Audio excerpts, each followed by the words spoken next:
Perkenalkan,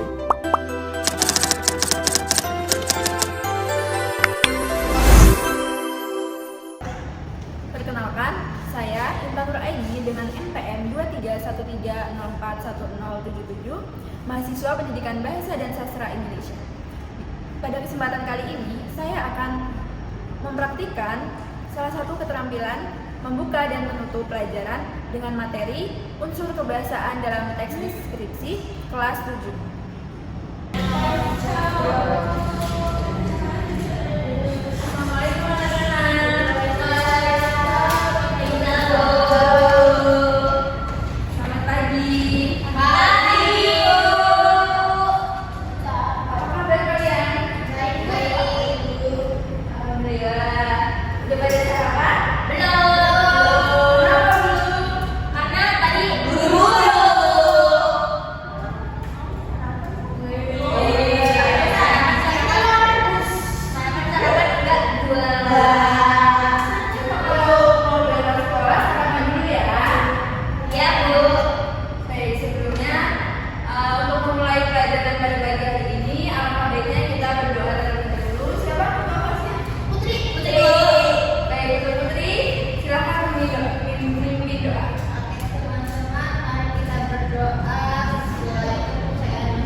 sebenarnya untuk kata benda ini itu sebenarnya objek yang akan dideskripsikan, bisa berupa tempat, benda, orang, hewan, atau makhluk.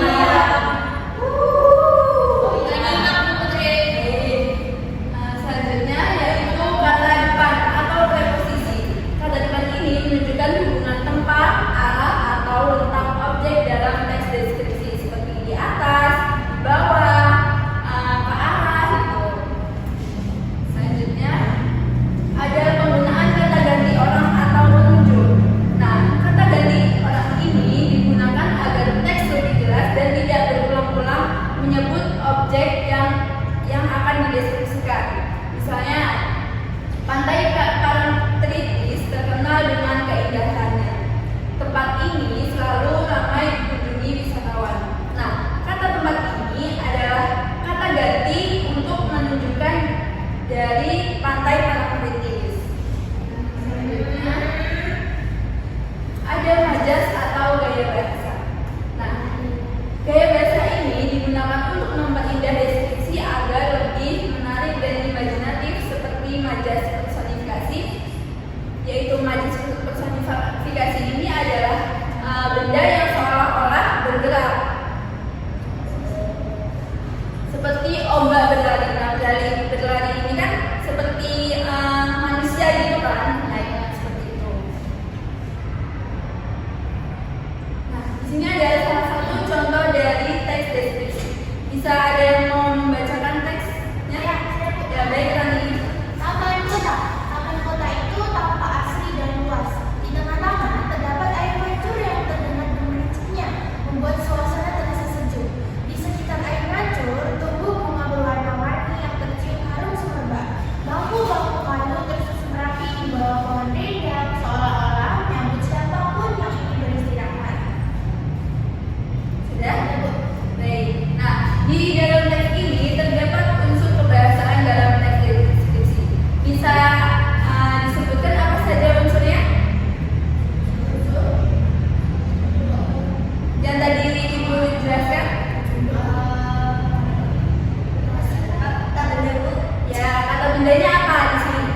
Taman kota. Ya, benar. Ada lagi? Ya, benar. Oh iya, benar. Ada lagi?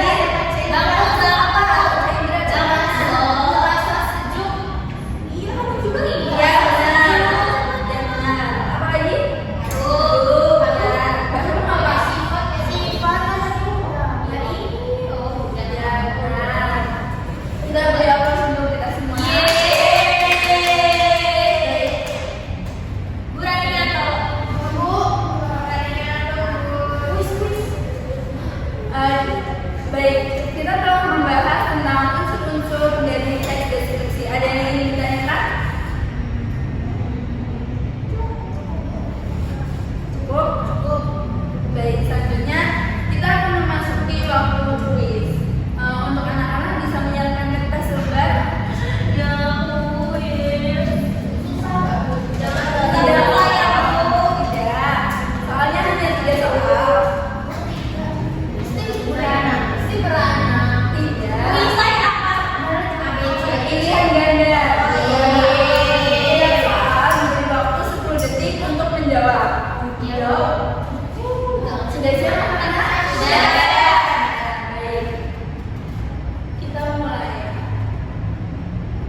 dari kejauhan terdengar suara ombak berdebur di pantai, menunjukkan penggunaan A. Kata sifat, B. Kata kerja indrawi, C. Majas personifikasi, D. Kata ganti. Sudah Bu. Diberi waktu 10 detik. 1, 2, 3, 4, 5, 6, 7, 8, 9, 10. Dan waktu habis.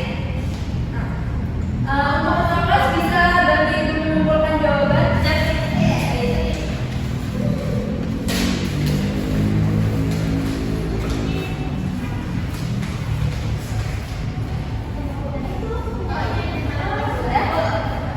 Terima kasih. Itu ada soal kuis ini akan menjadi bahan evaluasi untuk kita semua. Selanjutnya, dalam simpulan, ada yang bisa menyimpulkan dari pembelajaran kita pada pagi hari ini? Indonesia Bu. Ya baik, Indonesia silakan. Unsur kebahasaan dan teks deskripsi bekerja sama untuk menciptakan gambaran yang jelas dan hidup. Kata sifat dan kerja indrawi membuat teks lebih detail. Kata benda menjadi fokus objek. Preposisi memperjelas letak. Kalimat deskriptif merinci suasana. Majas memperindah. Sedangkan kata ganti menjaga kelancaran teks. Baik, terima kasih Denisha. Jawabannya benar. Beri ongkos untuk Denisha.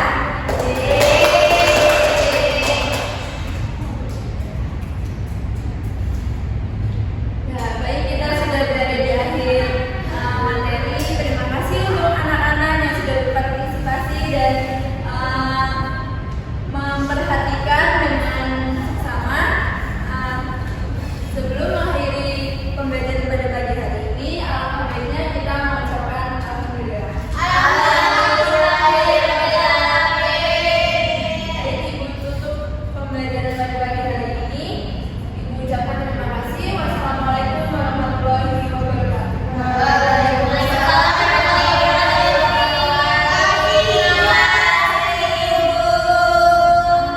Sedih kalian pelajaran apa? Pelajaran apa? Semangat ya.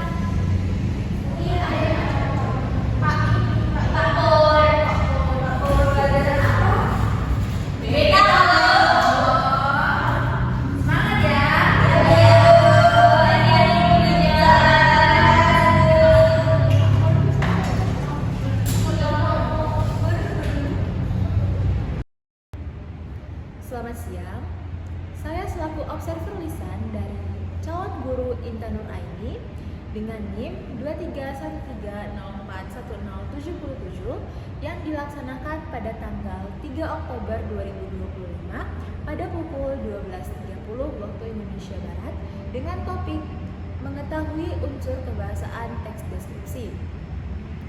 Pada bagian komponen pertama yaitu membuka pelajaran, yaitu pada bagian menarik perhatian siswa seperti gaya mengajar guru, yaitu memilih posisi di depan, di tengah, di belakang, dan juga memilih kegiatan membaca, bercerita, dan juga demonstrasi.